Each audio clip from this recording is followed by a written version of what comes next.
The bride market was where you went when no one wanted you. And as Vera stood among the ruined women who had been discarded by society, she held something none of the others had. A child.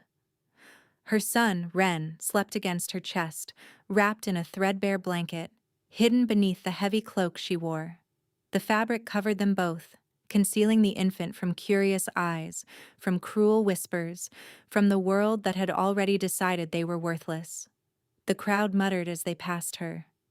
What kind of woman brings a bastard to a bride market? They weren't wrong to wonder. No man here sought a used woman with another man's child. These men wanted servants, bedwarmers, broodmares. Not a woman already branded by shame, already burdened with proof of her disgrace. Vera's father stood near the edge of the platform, arms crossed, waiting for her to fail. When no one chose her, and no one would, he'd have the legal right to sell her as a slave. The child would be taken to an orphanage, or worse. She held Ren tighter and tried not to tremble. Then the doors exploded open. An alpha presence rolled through the great hall like a winter storm, freezing every voice, every breath. And when the crowd parted, Vera saw him. The Alpha King of Valdarin, Caius. Beautiful, terrifying, cold as death itself. He walked past noble women and wealthy widows without a glance.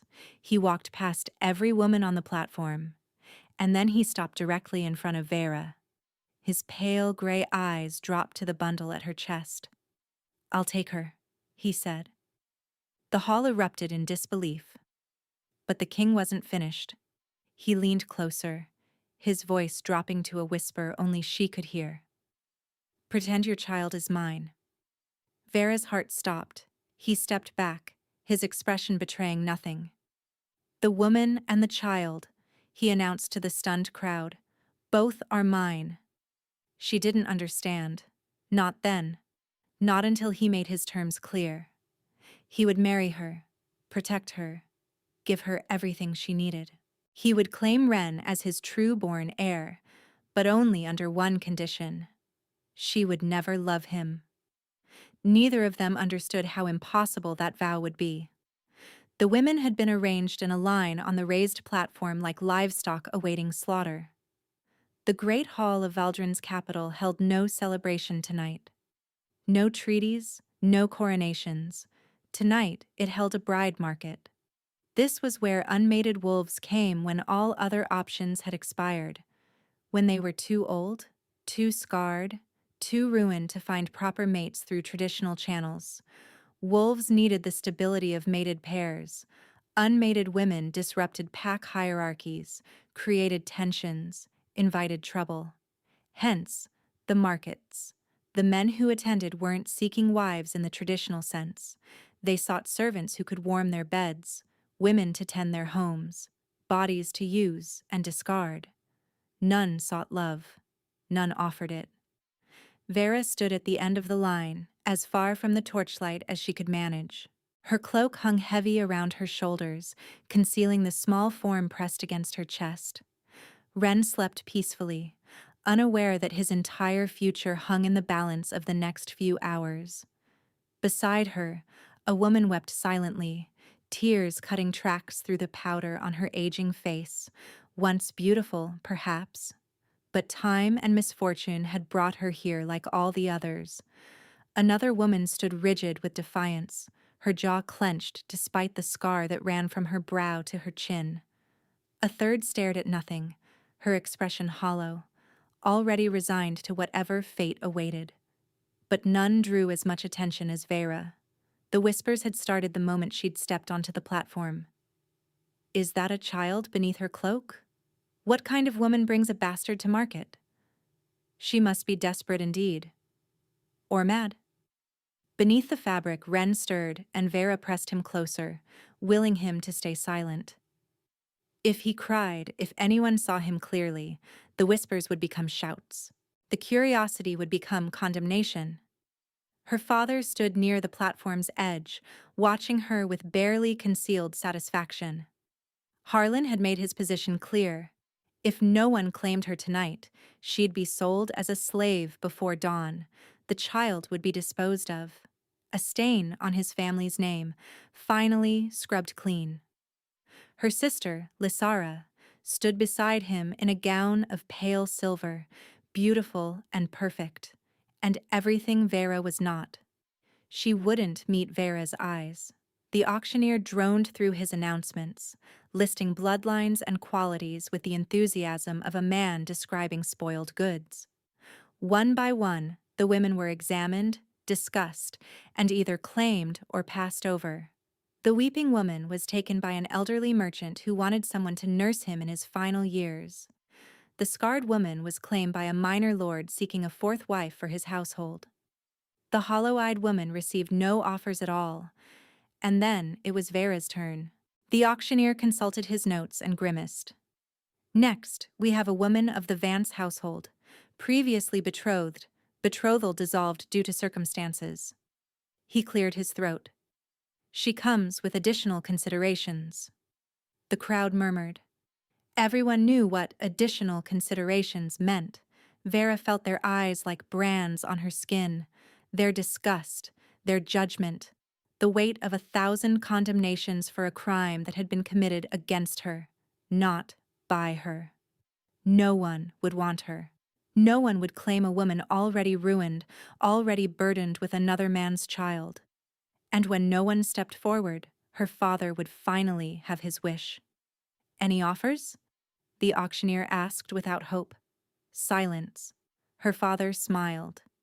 And then the great doors burst open. The impact echoed through the hall like thunder, and every head turned. Every voice died.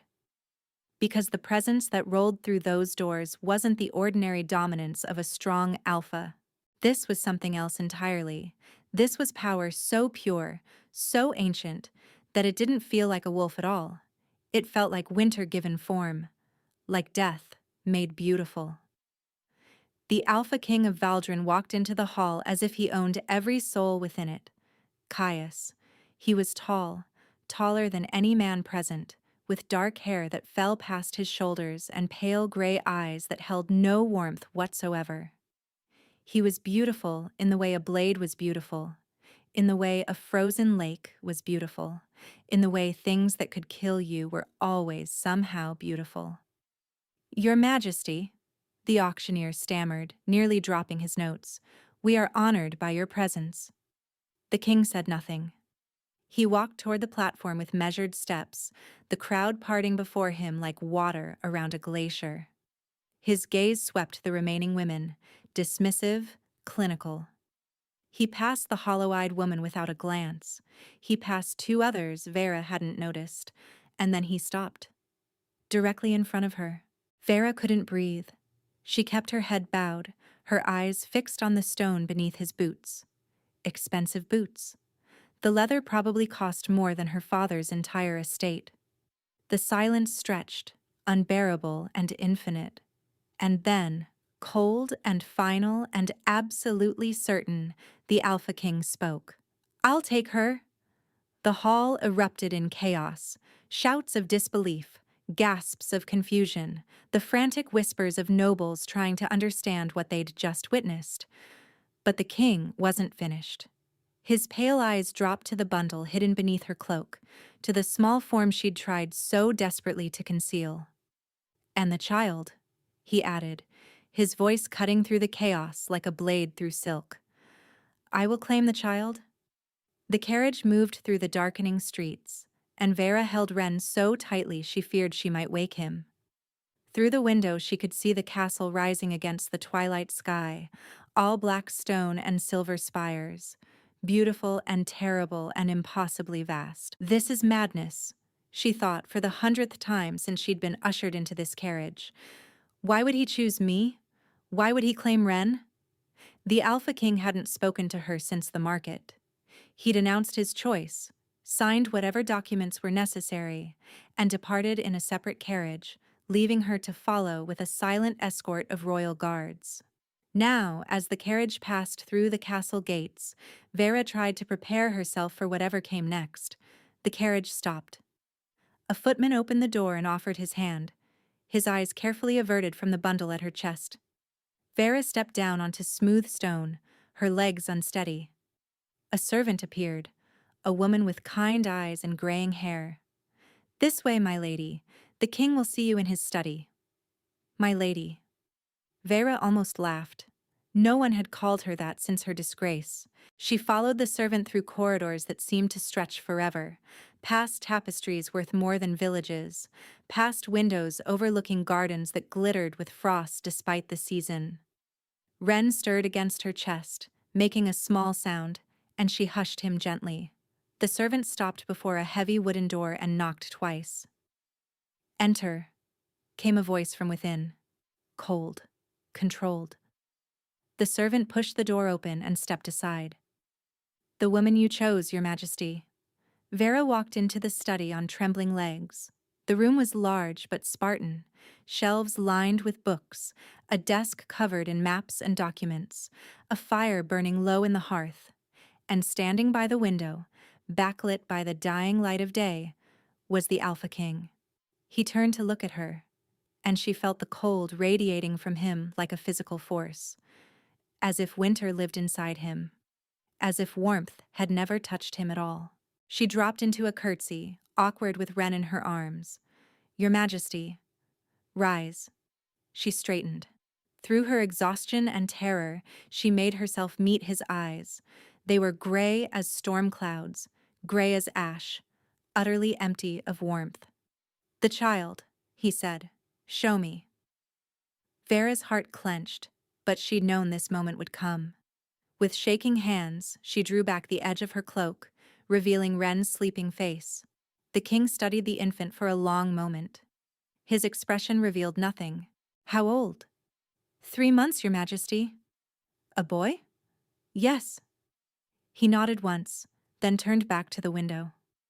"I have terms, conditions for this arrangement." Vera swallowed hard. "I'm listening, Your Majesty." "First, and most important." He didn't turn around. "The child will be presented to the kingdom as my legitimate heir, my true-born son. You will never contradict this. You will never reveal the truth to anyone." Vera's mind reeled. "Your Majesty, I don't understand. Why would you—" "The child isn't yours. Everyone will know. They'll see that he doesn't resemble you, that the timing doesn't make sense." "Let me worry about that." His voice was flat, final. "Your only task is to play the part of a queen who bore the king's son. Nothing more." "But why?" The question escaped before she could stop it. "You could have any woman. You could have legitimate heirs of your own blood. Why would you claim a bastard you've never seen before tonight?" The king turned at last, and for just a moment something flickered in those cold eyes. Something that might have been pain. "Because I cannot have heirs of my own blood," he said quietly. "And I never will." The words hung between them, heavy with implications Vera couldn't begin to unravel. "You're unable to sire children? That is not your concern." The coldness returned to his voice like a door slamming shut. "What matters is this. I need an heir. You have a child. This arrangement benefits us both." Vera looked down at Ren, at his peaceful, sleeping face. Her son. The child everyone called a stain, a disgrace, proof of her ruin. The king was offering to make him a prince. "There are other conditions," Caius continued. "We will marry. You will live comfortably. You will want for nothing. But ours will be a marriage of arrangement only." "Meaning?" "Meaning I want nothing from you beyond the appearance of a proper royal union." He paused. "I will not share your bed. I will not dine with you. I will not spend time with you beyond what is necessary for public appearances." Vera waited for the cruelty beneath the words, the mockery, the disgust. But his scent carried nothing but cold control. He wasn't trying to humiliate her. He was simply stating facts. "And most importantly," the king concluded, "I will never love you. Do you understand? I cannot love you. I will not love you. If you accept these terms, you accept a life without affection, without warmth, without any of the things women typically want from marriage. Vera thought of her father's hatred, of the nobleman who had violated her and then destroyed her reputation, of the months she'd spent alone and pregnant, knowing her child would be born into shame. Cold over cruelty, she thought. I will choose cold every time. I accept your terms, Your Majesty. Something flickered across his face. Surprise, perhaps, or confusion. You don't wish to negotiate? You don't wish to ask for more? You're offering my son a future, Vera said quietly. You're offering me safety. That's more than I ever expected to have again. The king stared at her for a long moment, and she had the strange sense that she'd unsettled him somehow. The wedding will take place in 3 days, he said finally. My servants will see to your needs until then. He moved toward the door, but Vera's voice stopped him. Your Majesty. She clutched Ren tighter. Why me? Of all the women there, why choose the one with a child? The one everyone despised? Caius paused at the threshold. When he spoke, his voice was barely above a whisper. Because I needed someone no one would believe I could love.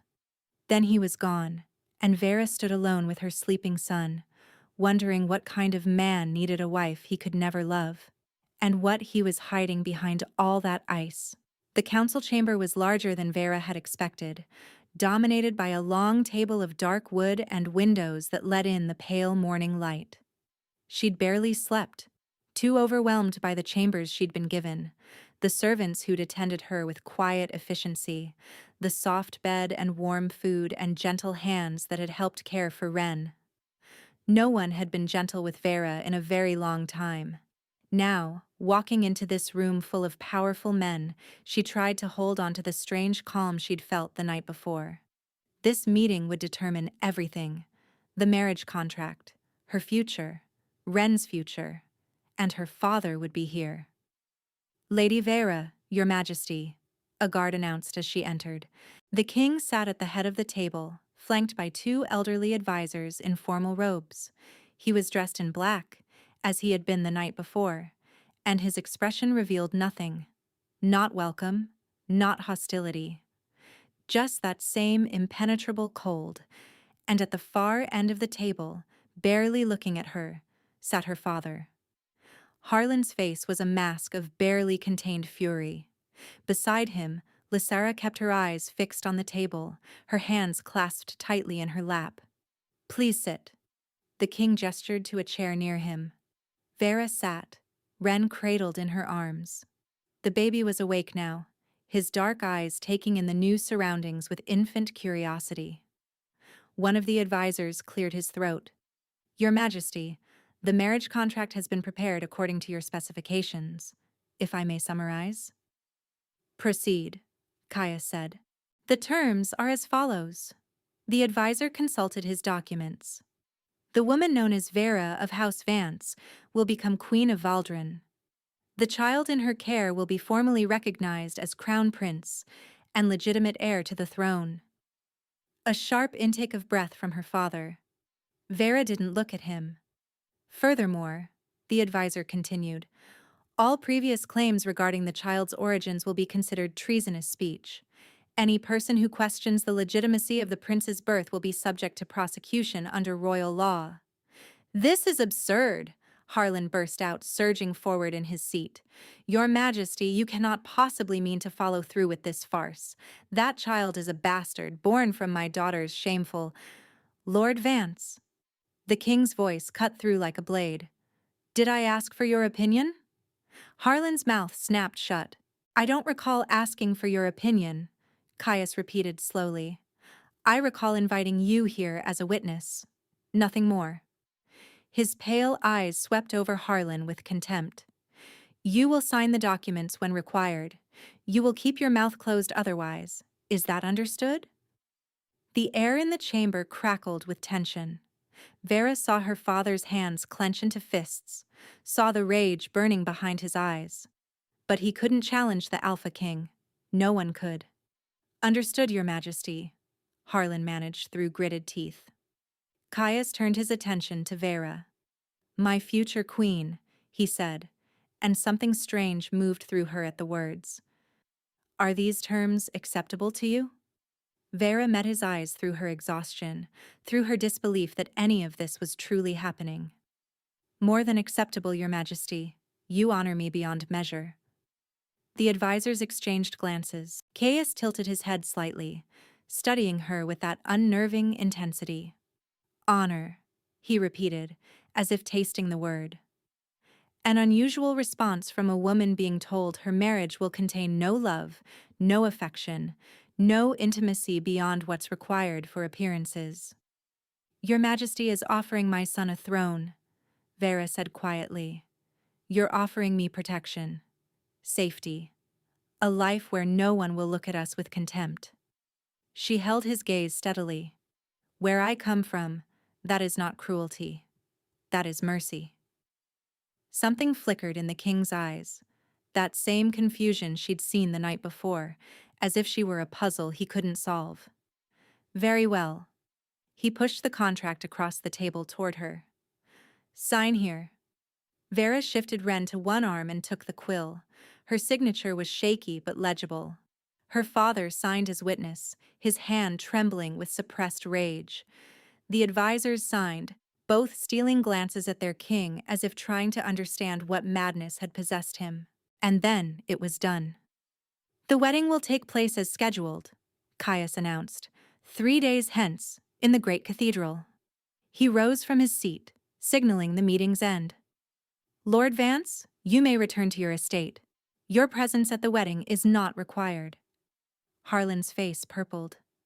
Your Majesty, surely the bride's father should— Your presence, the king repeated coldly, is not required. Lady Lysara may attend if she wishes. You will not. Vera watched her father struggle to contain his fury. He wanted to argue. He wanted to rage and scream and expose every shameful detail of her past.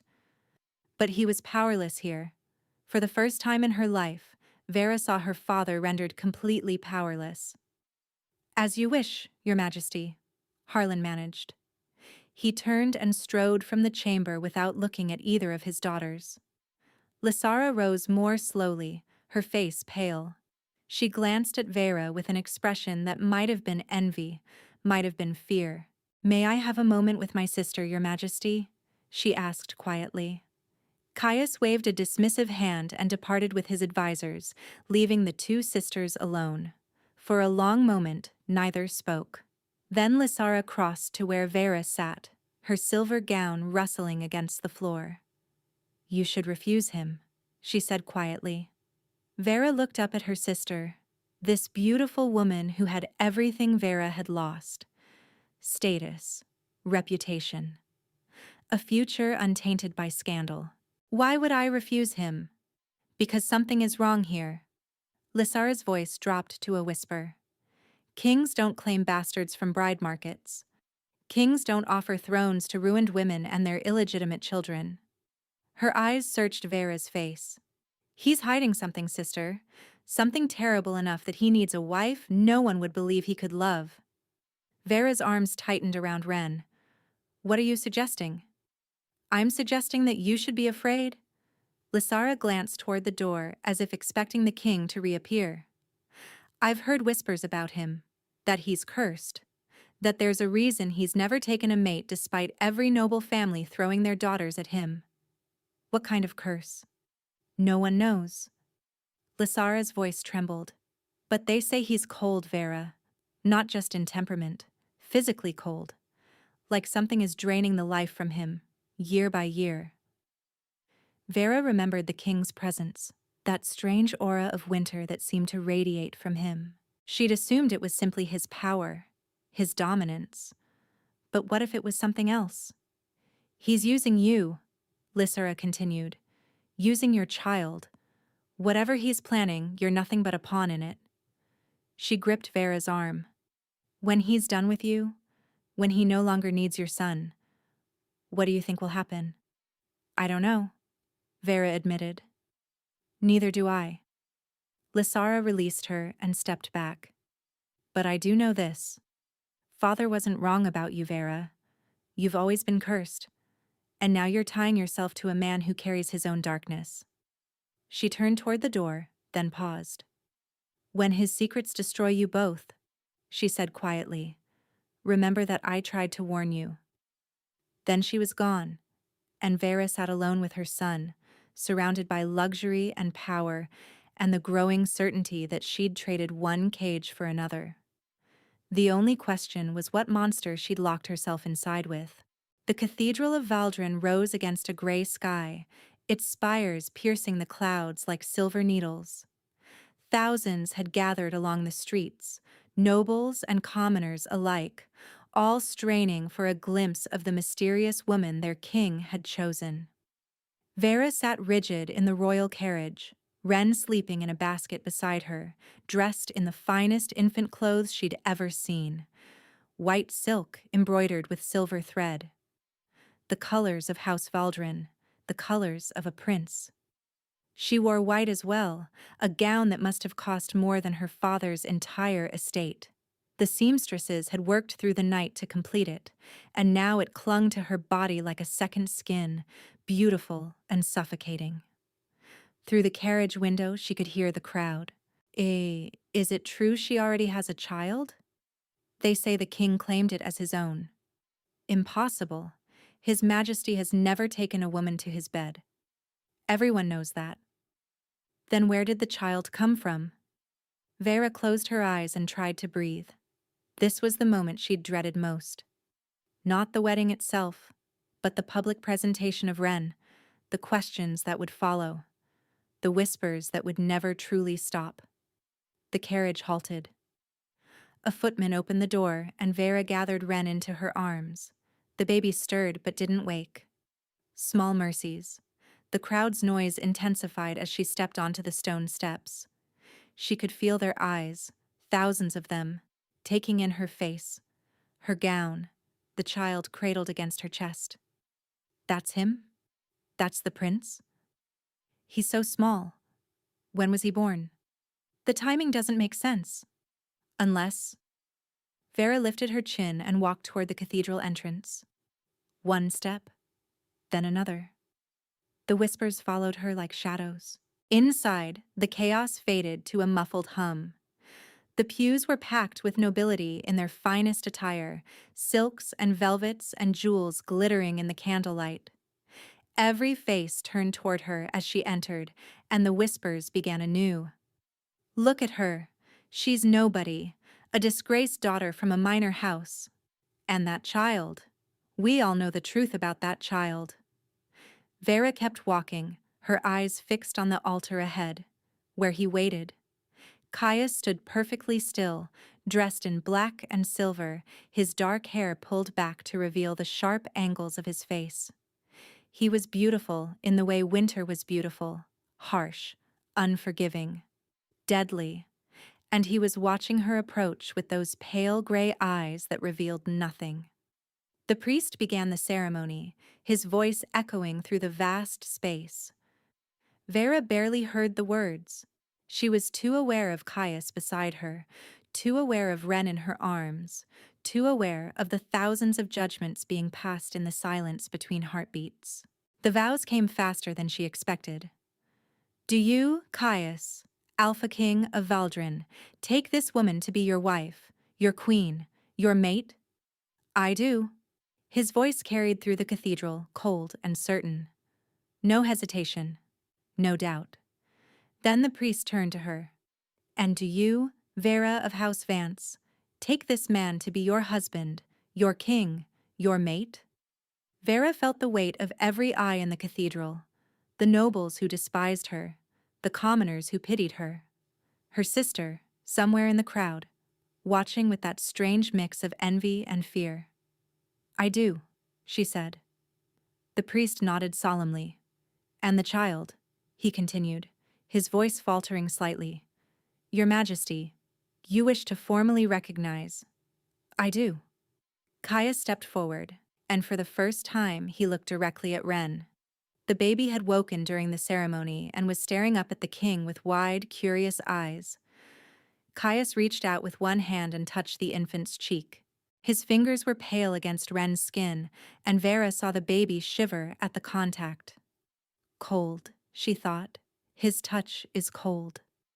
I claim this child as my son, Caius announced, his voice carrying through the cathedral. My blood, my heir, Crown Prince of Valdrin. The crowd erupted in murmurs. Shock, confusion, disbelief. But Caius wasn't finished. Any person who questions the legitimacy of my son, he continued, his eyes sweeping the assembled nobility, questions me, and I do not tolerate being questioned.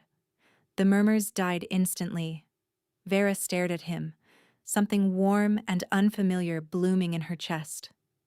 He was protecting Ren, publicly, permanently. He was using his power, his authority, his sheer terrifying presence to shield her son from the whispers that had haunted them both. The rings, the priest managed weakly. A servant stepped forward bearing a velvet cushion. 2 rings lay upon it, silver bands etched with the royal crest. Caius took the smaller ring and reached for Vera's hand. The moment his fingers closed around hers, she gasped. He was cold. Not just cool. Genuinely cold, as if he'd been standing in a snowstorm without gloves. The chill seeped into her skin, crawled up her arm, made her shiver despite the warmth of the cathedral. She stared at their joined hands. His fingers were pale, almost translucent in the candlelight. Your finger, he prompted quietly. She extended her hand, trying to hide her trembling, and he slid the ring onto her finger with practiced ease. The silver was warm from the cushion, but his touch remained impossibly cold. By the power vested in me, the priest declared, I pronounce you husband and wife, king and queen, mates bound by sacred vow. A verbal claiming. That's all they could do here, with the crowd watching. I claim you as mine, Caius said, his voice echoing through the cathedral. My wife, my queen, my mate. Vera felt her wolf stir restlessly, reaching for a bond that wasn't forming.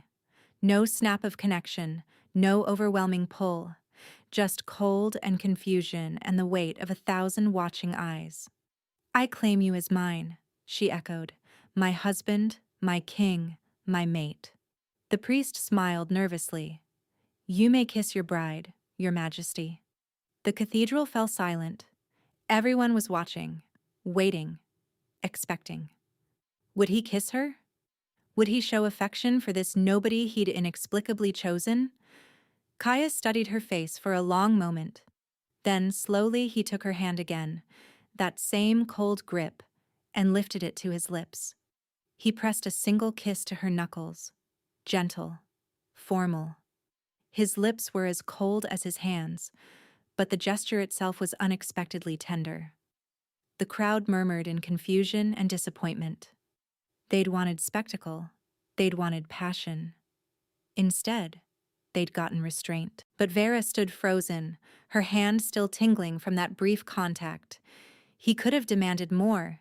He could have claimed his rights as a husband. Instead, he'd given her exactly what he'd promised: protection without invasion, safety without possession. Thank you, she whispered, so quietly only he could hear. Caius met her eyes, and for just a moment something flickered in those gray depths. Something that might have been warmth. Then it was gone, and he turned to face the crowd, presenting his new queen to the kingdom. But Vera didn't care about the crowd's disappointment. She didn't care about their whispers or their judgment. She cared only about the man beside her, this strange, cold, confusing man who had just declared her son a prince. And she cared about the question burning in her mind. What was draining the warmth from his body, year by year? The royal chambers were larger than Vera's entire childhood home. A sitting room connected to a bedroom connected to a nursery, all decorated in silver and white, all immaculately prepared for the new queen and her son. Ren slept peacefully in his new crib, surrounded by soft blankets and gentle warmth. Servants had attended to his every need, feeding him, bathing him, dressing him in clothes fit for royalty. No one had ever treated her son with such care. Vera sat on the edge of her bed, still wearing her wedding gown, her hands trembling in her lap. The ceremony was over. The feast had concluded. The guests had departed. Now came the part she'd been dreading. The wedding night. She knew Caius had said he wouldn't share her bed. He'd been explicit about that. But kings were known to change their minds. Men were known to take what they wanted regardless of prior promises. 3 soft knocks at the door made her jump to her feet. "Enter," she managed. The door opened and Caius stepped inside. He'd changed from his formal wedding clothes into simpler attire, a dark shirt unlaced at the throat, his hair loose around his shoulders.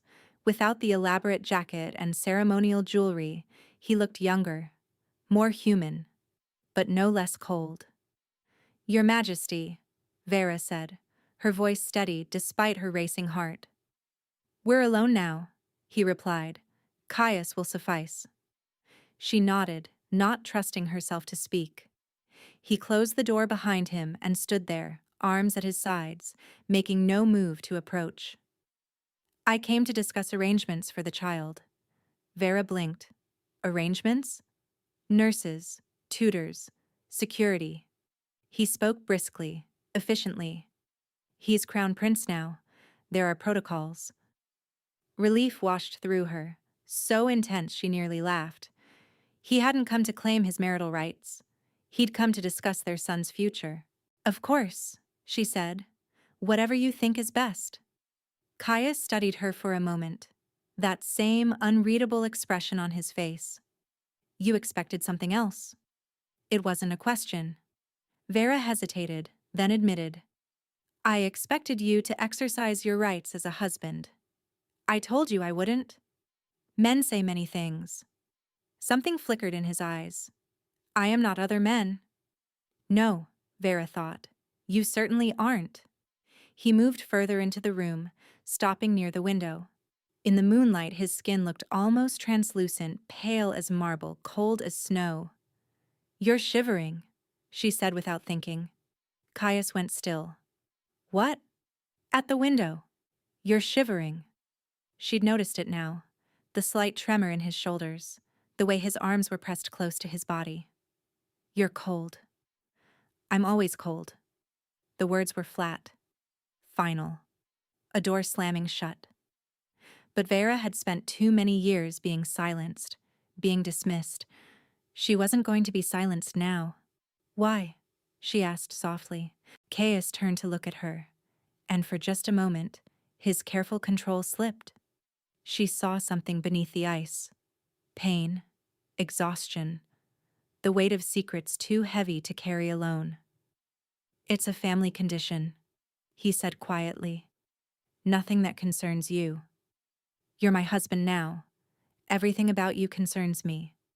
He stared at her as if she'd spoken in a foreign language, as if the concept of someone caring about his well-being was entirely alien.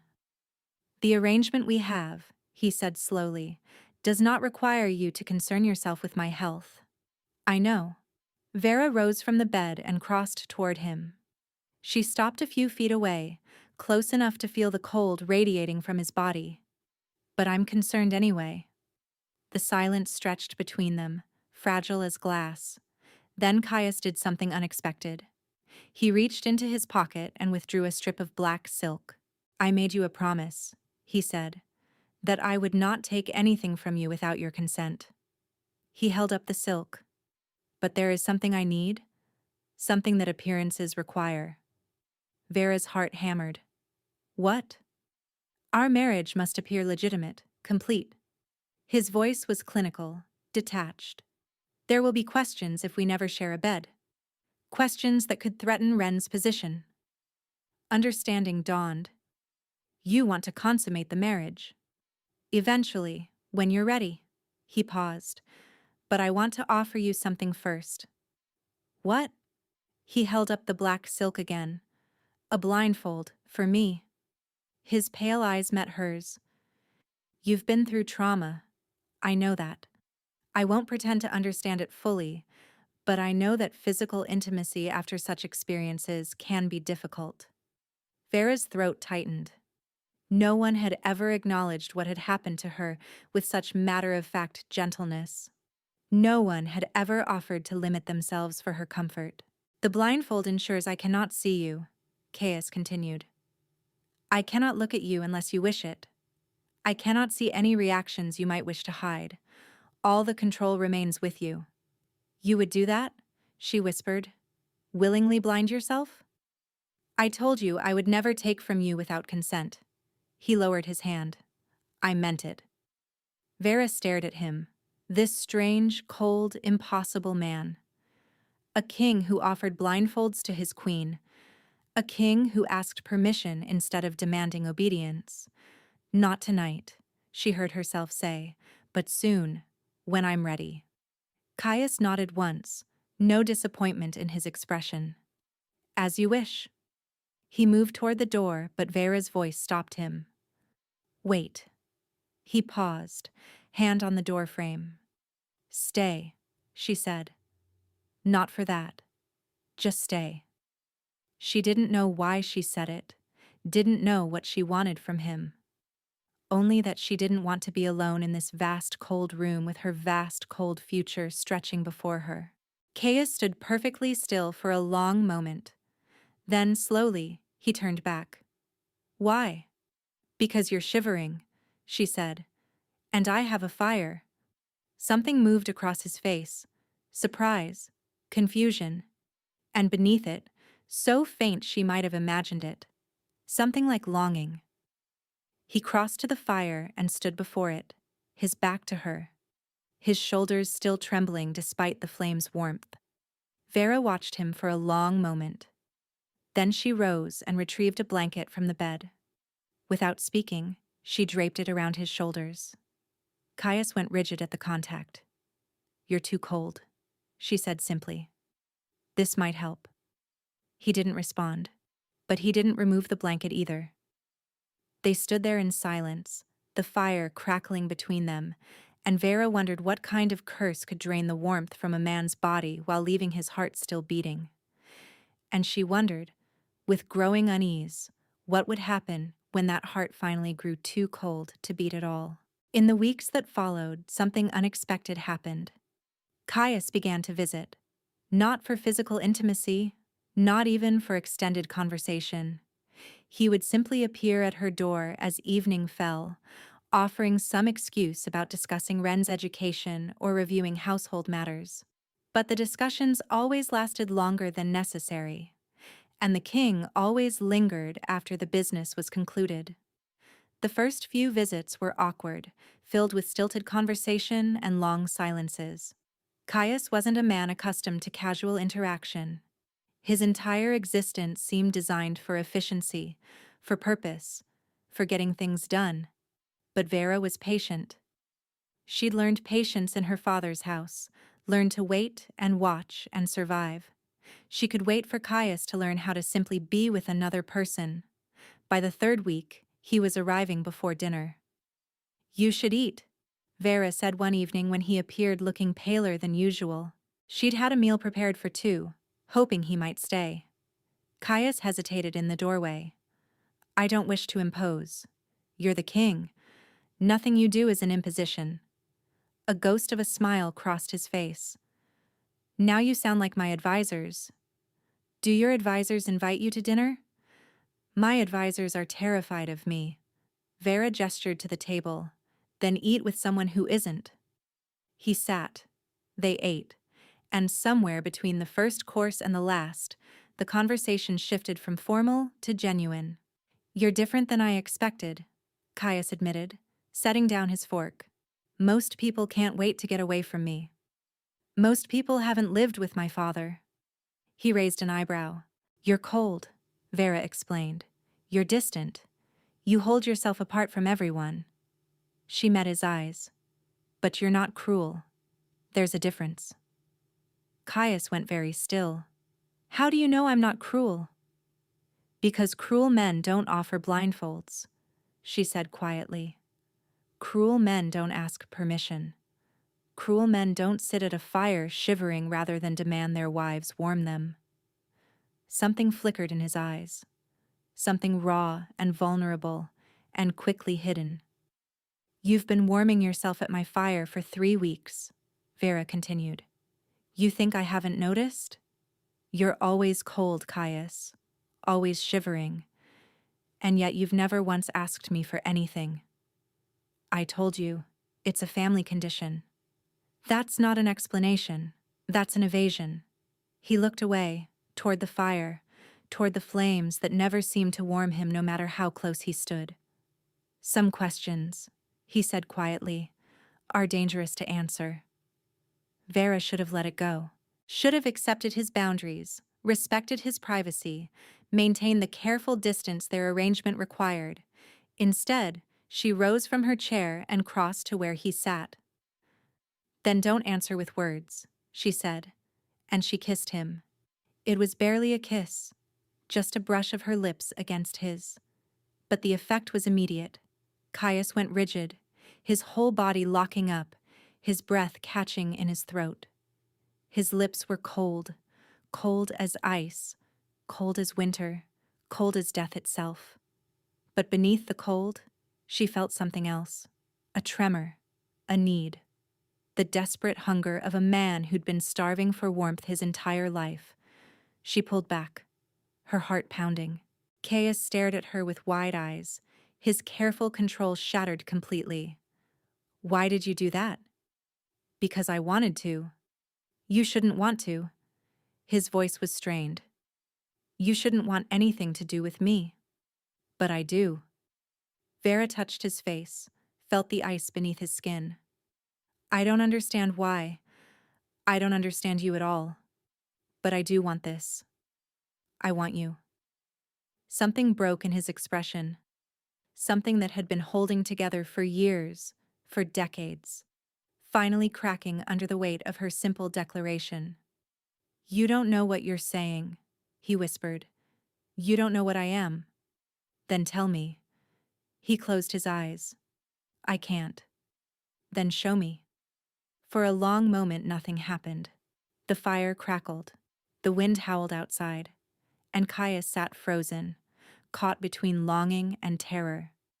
Then, slowly, he opened his eyes. Very well, he said. But not tonight. Tonight, I need you to promise me something. What? That when you learn the truth, his voice cracked slightly, you won't hate me for what I've done. Vera's heart ached at the pain in his words. I could never hate you. Don't make promises you can't keep. He rose abruptly and moved toward the door. But before he could leave, he turned back. Tomorrow night, he said. I'll tell you everything tomorrow night. Then he was gone. Vera stood alone by the fire, her lips still tingling from that brief, frozen kiss, her mind racing with questions. What secret could be terrible enough to make a king believe his own wife would hate him? The next night, as promised, Caius came to her chambers. He was paler than she'd ever seen him, his hands trembling as he closed the door. For a long moment, he simply stood there, unable to speak. Then, with visible effort, he crossed to where she sat by the fire. What I'm about to tell you, he said quietly, I've never told anyone. Not my advisors, not my servants. No one living knows the truth. Vera waited, hardly daring to breathe. There's a curse on my family, Caius began. An ancient curse, placed on my bloodline generations ago by a witch my ancestor betrayed. Her blood went cold. What kind of curse? The men of my line are afflicted in 2 ways. He laughed bitterly.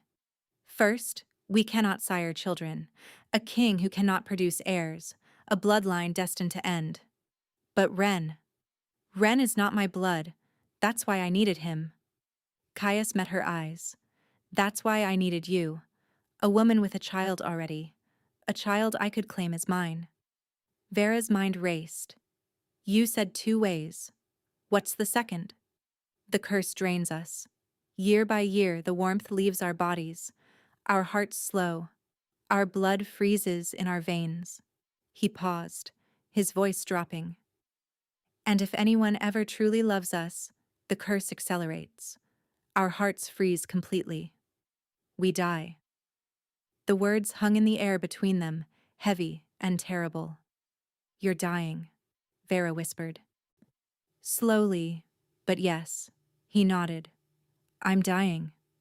The fire crackled between them, but Vera felt nothing but cold. How long? She managed. A decade, perhaps, maybe less.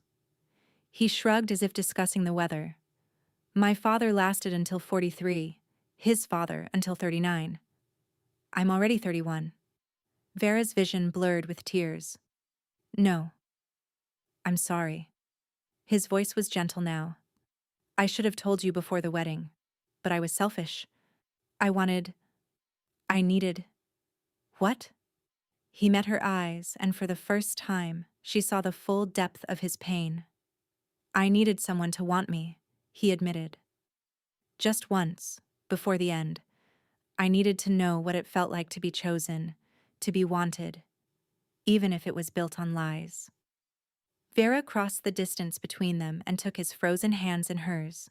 I didn't choose you for lies, she said fiercely. I chose you because you protected my son. I chose you because you offered me safety when no one else would. I chose you because you're good, Caius, despite everything you try to hide. Don't, he whispered. Don't say things you don't mean. I mean every word. Tears were streaming down her face now. I love you, Caius. I know I shouldn't. I know it's not what you wanted. But I love you. And I don't care about curses or dying or any of it. I love you. The words hung in the air between them. And then Caius made a sound like a wounded animal, raw and broken and full of pain. No, he gasped. No, you can't. You can't love me. Please. You have to take it back. You have to. He clutched his chest, his face contorting in agony. Caius? Vera grabbed his shoulders. Caius, what's wrong? The curse, he choked out. When someone loves us truly, the curse. His knees buckled.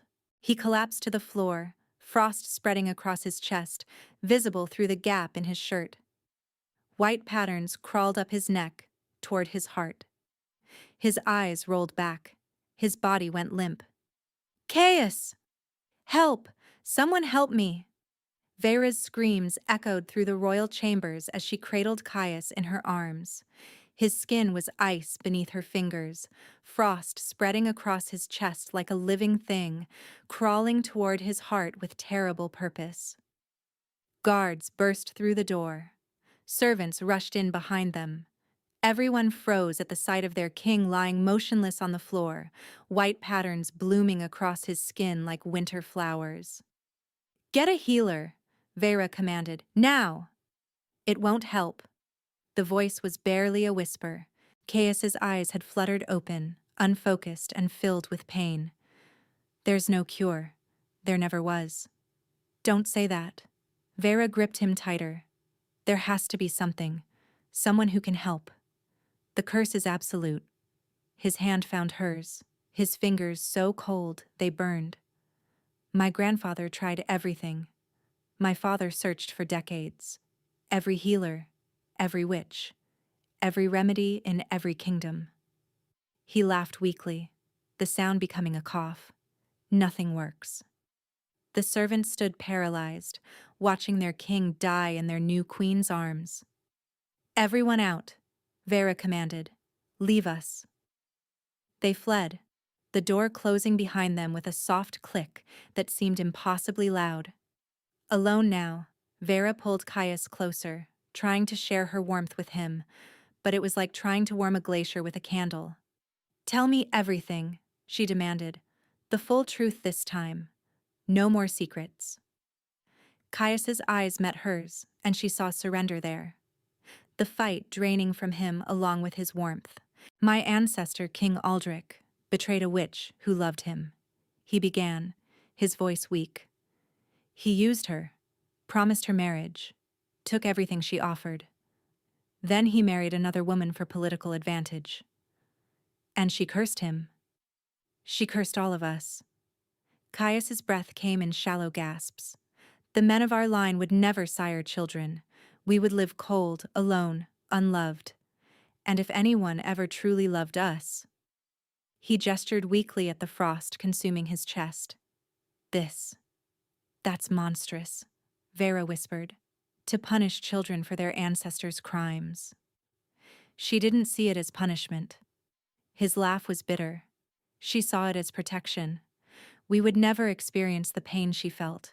We would never love and lose because we would never love at all. But you do love. Vera cupped his frozen face. I can see it in your eyes when you look at Ren, when you look at me. That's the cruelest part. Tears leaked from his eyes, freezing on his cheeks before they could fall. We can feel love. We just can't survive it. Vera's mind raced. What if I stopped loving you? Would the curse reverse? Hope flickered in his expression, then died. Could you? Truly stop? She thought of his kindness, his protection, the way he'd claimed her son as his own without hesitation, the way he'd offered her blindfolds and permission and choices when he could have simply taken. No, she admitted. I couldn't. Then this is how it ends. His eyes were closing. I'm sorry, Vera. I'm sorry I brought you into this. I'm sorry I gave you hope just to take it away. Don't. She shook him. Don't you dare give up. There has to be another way. There isn't. Then I'll find one. His hand tightened on hers with surprising strength. Promise me you won't do anything foolish. Promise me you'll take care of Ren. Raise him to be a good king. Better than I was. You're not dying, Vera insisted. I won't let you. But even as she said it, she felt him growing colder. The frost had reached his collarbone now, creeping toward his throat like white fingers. I chose you because I thought you couldn't love me, Caius murmured, his voice fading. A woman from a bride market. A woman with another man's child. A woman who had every reason to hate the world. And instead, I fell in love with you? Yes. A ghost of a smile crossed his frozen lips. The one thing I never expected. The one thing I never deserved. His eyes closed. His breathing slowed. And Vera held him as the ice consumed him, wondering if this was how the story ended. With a king dying in his queen's arms, killed by the very love he'd spent his whole life avoiding. 3 days passed. 3 days of Vera sitting vigil beside her husband's bed, watching the frost spread inch by inch across his body. 3 days of healers coming and going, all of them shaking their heads in despair. 3 days of Ren crying for a mother who barely had the strength to hold him. You need to rest, Your Majesty. Her handmaiden urged. The child needs you. I can't leave him. He wouldn't want you to destroy yourself. Vera knew the woman was right. But every time she tried to leave Caius's side, she saw the frost creeping closer to his heart. And she couldn't move. On the 4th day, a visitor arrived. There's a woman here to see you, Your Majesty, a guard announced.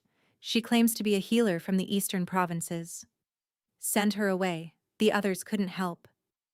She says she knew your mother. Vera went very still. Her mother had died when Vera was 12, supposedly from illness, though Vera had always suspected her father's involvement.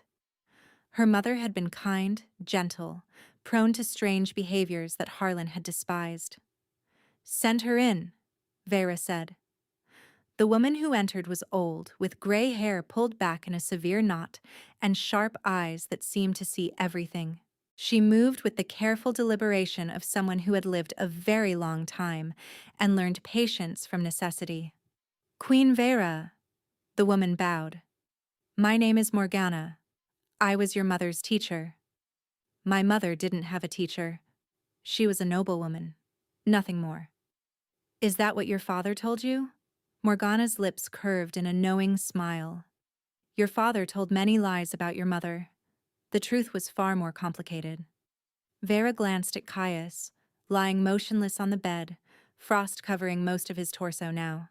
"I don't have time for riddles," she said. "My husband is dying. If you can't help him, leave. I can help him."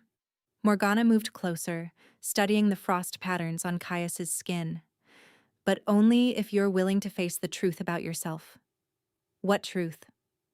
The old woman turned to face her fully. "Your mother was a healer, Vera. A powerful one. She could draw illness from bodies, mend broken bones with a touch, bring warmth to the coldest hearts. That's impossible. Healing magic is extremely rare." "Rare, yes, but not impossible." Morgana's eyes bore into hers. "Your mother had the gift, and she passed it to you." Vera shook her head. "I don't have any magic. I've never—" "You've never been taught to use it," Morgana interrupted. "Because your father discovered what your mother was and destroyed her before she could train you." The world tilted. "Destroyed her?" "Your father didn't just hate your mother for being different. He feared her, feared what she could do, what you might become." Morgana's voice softened. "He had her killed, Vera.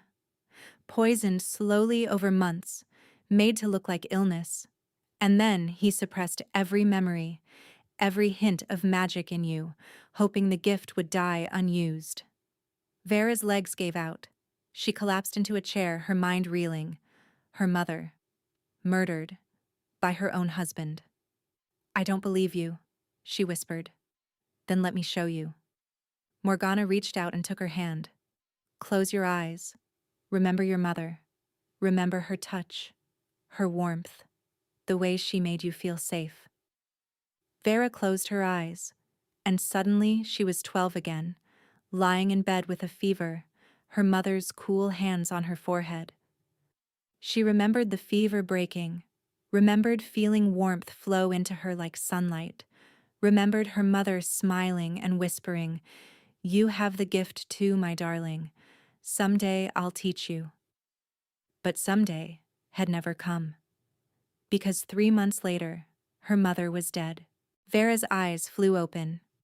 "She was going to teach me." "Yes." "And father found out." "Yes." "So he killed her." "Yes." Morgana squeezed her hand. "And now you have a choice. You can let that power stay buried, stay suppressed, stay forgotten. Or you can embrace what you are and save your husband." Vera looked at Caius, at the frost that had nearly reached his heart. "I don't know how," she admitted. "I've never used magic in my life." "Yes, you have." Morgana smiled gently. "Every time you comforted your son and he stopped crying, every time you touched your husband and he stopped shivering, your magic has been leaking out for years, desperate to be used." Vera thought of all the times Ren had calmed instantly in her arms. All the times Caius had seemed warmer after she touched him. "It wasn't enough," she said. "He's still dying. Because you were barely using it. A trickle when you need a flood." Morgana released her hand. "The curse on his bloodline is powerful, ancient, fueled by centuries of pain. To break it, you'll need to match that power with your own." "How?" "By giving everything you have." The old woman's expression grew serious. "Your warmth, your strength, your love. Pour it all into him and the ice will melt." "And if I give too much?" Morgana didn't answer. She didn't need to. Vera understood. To save Caius, she might have to sacrifice herself. Her warmth for his cold. Her life for his life. She looked at her husband, this man who had protected her, defended her, claimed her son as his own without hesitation. This man who had offered her kindness when the world had shown her nothing but cruelty. Then she looked at the door, beyond which Ren slept peacefully, unaware that his mother was contemplating giving her life to save a king she'd known for only months. "If I die," Vera said quietly, "who will care for my son?" "The king will," Morgana replied. "If he lives, he'll raise Ren as his own. He'll love him as his own. You've seen that already." "And if we both die?" Then Ren will be raised by the court. He'll be king someday. He'll have every advantage. Vera closed her eyes. Every choice in her life had been made for her. Her father had chosen her fate. The man who violated her had chosen to take what he wanted. The world had chosen to condemn her for crimes committed against her. But this choice was hers alone. She crossed to the bed and placed her hands on Caius's frozen chest. "Vera, wait," Morgana said sharply. "You need to prepare first. You need to—" But Vera wasn't listening. She closed her eyes and reached for the power she'd never known she had. The warmth that had always lived inside her, suppressed and forgotten and desperate to be free. And she poured it into the man she loved. Fire erupted from her palms. Not literal fire, but something that felt like it. Pure warmth, pure light, flowing from her hands into Caius's frozen body. The frost hissed and steamed where the warmth touched it, retreating inch by inch from its advance toward his heart. Vera gasped at the sensation. It was like nothing she'd ever felt, like being emptied and filled at the same time, like giving birth to light itself. "More," she heard Morgana urging. "You need to give more." She pushed harder. The warmth intensified. The frost retreated faster. But with every wave of power she released, she felt herself growing weaker, colder, as if the warmth she was giving him was being drawn directly from her own body. "It's working," Morgana said. "Don't stop." Vera couldn't have stopped if she wanted to. The power was flowing now like water through a broken dam, unstoppable, uncontrollable. The frost on Caius's chest began to crack. His color started returning. His breathing grew stronger. But Vera's vision was dimming. Her hands were trembling. She felt ice forming in her own veins, felt the cold that had been consuming Caius beginning to consume her instead. "Enough!" Morgana grabbed her shoulders. "You'll kill yourself." "Not yet," Vera gasped. "Almost there." The last of the frost shattered like glass, falling away from Caius's skin in glittering fragments. His eyes flew open, gray and clear and very much alive. "Vera?" He choked. She smiled weakly, her hands falling away from his chest. Then she collapsed. Vera woke to warmth, real warmth, surrounding her, holding her, keeping the cold at bay. She was wrapped in blankets, pressed against something solid and warm, and for a moment she thought she was dreaming. Then she heard his voice. "You're awake." She opened her eyes. Caius was holding her, his body curled around hers, and he was warm. Not just not cold. Actually warm, like a normal person, like a wolf should be. "You're alive," she whispered. "Thanks to you." His arms tightened around her. Morgana explained everything. What you did. What you risked. "I had to. You could have died. So could you." She reached up to touch his face, marveling at the warmth of his skin. "The curse. Broken." His voice cracked. "Not just for me, for the entire bloodline. Morgana says whatever you did, it didn't just save me. It burned the curse out entirely." Tears spilled from Vera's eyes. "Ren will never suffer what I suffered." Caius pressed his forehead to hers. "Our son will grow up warm. He'll be able to love freely. He'll live a full life." Our son. He'd never called Ren that before. Not truly. Not with such conviction. "There's more," Caius said quietly. "While you were unconscious, things happened. People came forward." "What people?" His expression darkened. "Your father arrived this morning. Demanded to see you. Demanded to know what witchcraft you'd performed on the king." Vera went cold. "He knows about my magic. He's always known." Caius's voice was hard. "Morgana told me everything, Vera. About your mother. About what he did to her. About what he did to you." "What he did to me?" Caius pulled back slightly, his eyes searching her face. "The man who violated you. The one who fathered Ren." Vera's breath caught. What about him? Your father arranged it. The words hit her like a physical blow. That's impossible, she whispered. Why would my own father? Because he discovered your mother was training you. Because he saw the magic manifesting in you. Caius's voice shook with rage. He arranged for a traveling merchant to assault you. A man he paid well to ruin you. To give you a bastard child. To destroy your reputation so thoroughly that no one would ever believe anything you said about your family. Vera couldn't breathe. All this time she'd thought it was random. Terrible, but random. A monster who'd chosen her by chance. But it hadn't been chance at all. The merchant is dead, Caius continued. Killed in a tavern brawl years ago.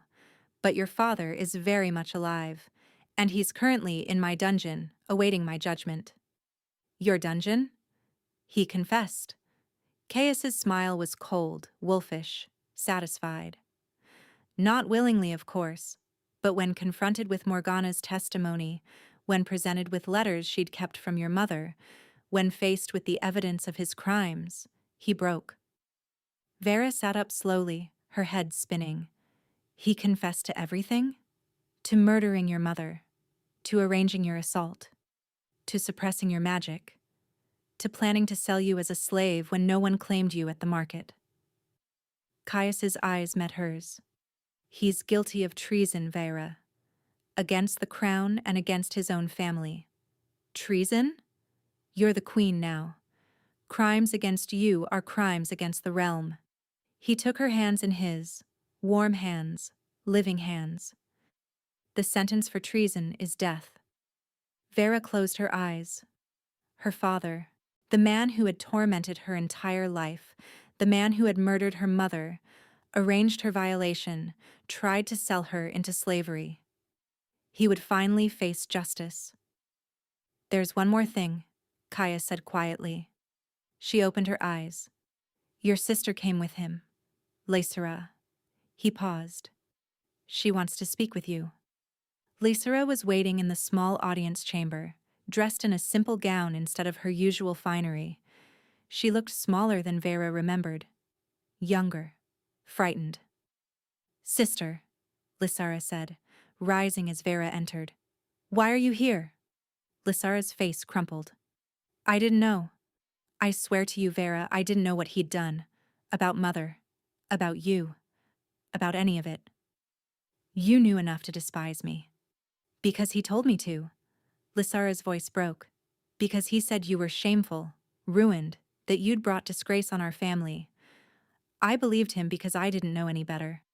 Vera studied her sister, searching for deception, but all she saw was a young woman who had been just as manipulated as she had, just in different ways. He used you too, Vera said quietly. Yes. Lysera wiped her eyes. He was going to marry me to a lord 3 times my age, a man with a reputation for cruelty. I only found out after he was arrested. The contract was already signed. So you came here hoping I'd protect you. I came here hoping my sister would forgive me. Lysera fell to her knees. I know I don't deserve it. I know I was awful to you. But please, Vera, please give me a chance to make things right. Vera looked down at the woman who had been her rival, her tormentor, her father's favorite, and she saw for the first time a victim just like herself. Get up, Vera said. Lysera rose, trembling. You'll stay here, Vera continued. In the palace, under my protection, but you'll work for your place. No more silk gowns and servants attending your every need. You'll learn what it means to be useful. I'll do anything, Lysera promised. Anything you ask. Good. Vera turned toward the door, then paused. And Lysera, if you ever betray me, ever conspire against me or my family, I won't be as merciful as I'm being now. I understand. Vera left without looking back. 6 months later, the kingdom of Valdrin had transformed. The dark cloud that had hung over the royal line for generations had lifted. Caius was warm now, genuinely warm, and his people had noticed. The king smiled more often, laughed freely, played with his son in the gardens while servants watched in amazement. This was not the cold, distant ruler they remembered. This was a man reborn. Vera stood at the window of her chambers, watching Caius and Ren below. The boy was walking now, unsteady but determined, his dark hair catching the sunlight as he stumbled toward his father's outstretched arms. "He has your stubbornness," Caius had told her just that morning. "Refuses to give up until he gets what he wants." "And your charm," she'd replied. "Everyone who meets him falls in love." It was true. The Crown Prince of Valdren had conquered every heart in the kingdom, from the gruffest guards to the most skeptical nobles. No one questioned his legitimacy anymore. No one whispered about his origins. He was simply Ren, their son, the heir to everything. A knock at the door interrupted her thoughts. "Enter," she called. Morgana stepped inside, her sharp eyes softening as she took in the peaceful scene. "You look happy, Your Majesty." "I am happy." Vera touched her stomach, where a new life was just beginning to grow. When the curse shattered, it had restored everything it had stolen, including Caius's ability to father children. This child would be born of both of them, proof that the darkness was truly gone. "Happier than I ever thought possible." "You've earned it." Vera turned to face her mother's old teacher. "Have you found what you were looking for? The witch who cursed his bloodline?" Morgana nodded slowly. "Her name was Cyrilda. She died centuries ago, but her descendants still live in the northern mountains." "Do they bear any ill will toward Valdren?" "No." Morgana smiled. "Quite the opposite. When they heard the curse was broken, they sent a letter. They've been waiting for this moment for generations, waiting for someone to finally end the cycle of pain Cyrilda began." "They wanted it broken?" "Cyrilda's descendants never supported the curse. They saw it as a stain on their family's honor, a reminder of their ancestors' cruelty." Morgana paused. "They've asked permission to visit, to meet the queen who accomplished what no one else could." Vera considered this, the descendants of the witch who had caused so much suffering, wanting to make amends. "Tell them they're welcome," she said finally. "Tell them the past is buried. We're building something new now." Morgana bowed and departed. Alone again, Vera turned back to the window. Below, Caius had scooped Ren into his arms and was spinning him in circles, both of them laughing. She thought of everything she'd survived: her father's hatred, her violation, the months of shame and isolation, the bride market where she'd stood among the unwanted, certain that her life was over. And then Caius had appeared. Cold, distant, mysterious Caius, who had seen something in her that no one else had, who had offered her safety when she had nothing, who had claimed her son without hesitation, who had fallen in love with her despite spending his whole life trying to avoid exactly that. The door opened again, and this time it was Caius himself. Ren balanced on his hip. "We've come to collect you," he announced.